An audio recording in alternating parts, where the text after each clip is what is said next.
Hey folks, this is Greg Judy at Green Pastures Farm. Today we are getting with it. We're finally got all the H braces in, the wood corners, all pounded, all assembled, and now we're doing the timeless. This is our perimeter fence. These are, you get they're 6 foot by 1 3/4. I love these posts. They're pre-sharpened. They're pre-drilled. They got drill marks every 3 inches, and you don't have to paint them.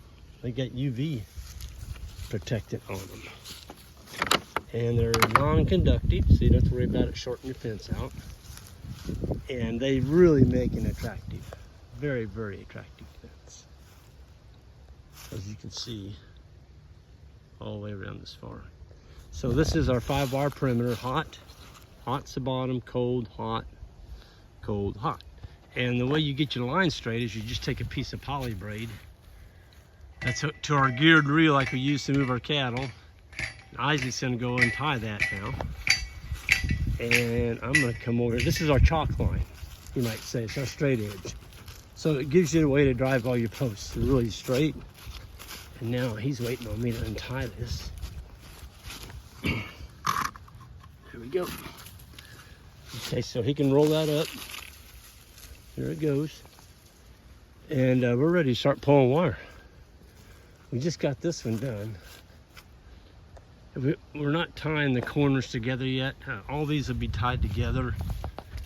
So, you know, when we get this one hooked up, it'll be tied to this one. These are hot. This is ground, hot, tied to this hot. But once we get it all done, we'll go back and we'll check our tension again. I can see that bottom spring there is a little lower than the other 4.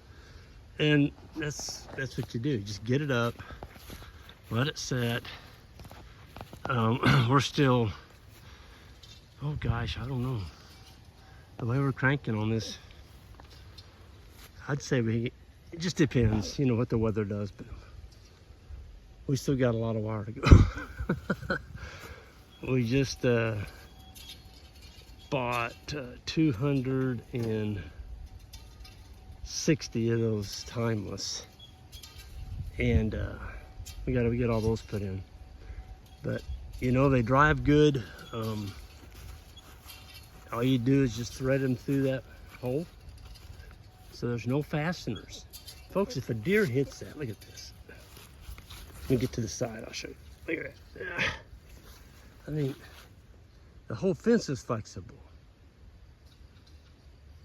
Yeah. The whole fence is flexible. And you know, a lot of people, oh Greg, you've sworn off the fiberglass corners. Why are you going to wood? It's because that's what they wanted. Landowners, you know, they decide what they want, and that's what you put in. So we still use fiberglass. You know, if that's what they want to use, we'll use fiberglass. But you know, wood corners are just a little bit more showy, you might say. I mean, they do look nice. They are more expensive.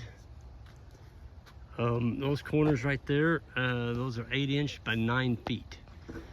So you're looking at anywhere, depending on where you buy them, $42 to $48 a post. Those cross arms, those are, I think, 28. Those are 6 inch by 8. Yeah, so it's, you know, that's not a cheap corner right there. You've got 150, 170, just roughly 180, $190 right there. But you never have to worry about it ever again, because those were pounded in with an 800-pound driver. They're in the ground 4.5 feet. You're only looking at half of the post. But I'm gonna get off here. I know the boys are gonna fire me if I don't get back to work here, but I wanted to show you, we're finally on the downhill pull of this farm as far as the perimeter fence, because the real work is building those right there. You know, getting them out here, getting the driver man in. We hired a guy to come in and drive these. He had an 800-pound drop hammer that dropped on those, and now we just pull wire and drive posts. These timeless drive like candy, man. I mean, they are. They drive really nice. Just we've got a 3-inch barrel on that driver, and it's heavy. I had my welder friend that makes our fence jumpers for our 4-wheelers. He welded that up for me. And you can't buy them, not like that. I mean, that driver is really, if you break the end of that driver, you're doing something. Anyway, I'm gonna get off here. I wanted to give a shout out to our auction on Saturday night. We've got 8 South Pole Cross. The registered is 50% South Pole, and they all got calves on them. There's 3 heifer calves and 5 bull calves. They were born in April. Hot wire broke, very docile, nothing but grass. And they're gonna make somebody a nice set of cows. So check it out, greenpasturesfarm.net. That Saturday night is when the auction will be. And they're located in Russellville, Ohio. Folks, y'all have a good one.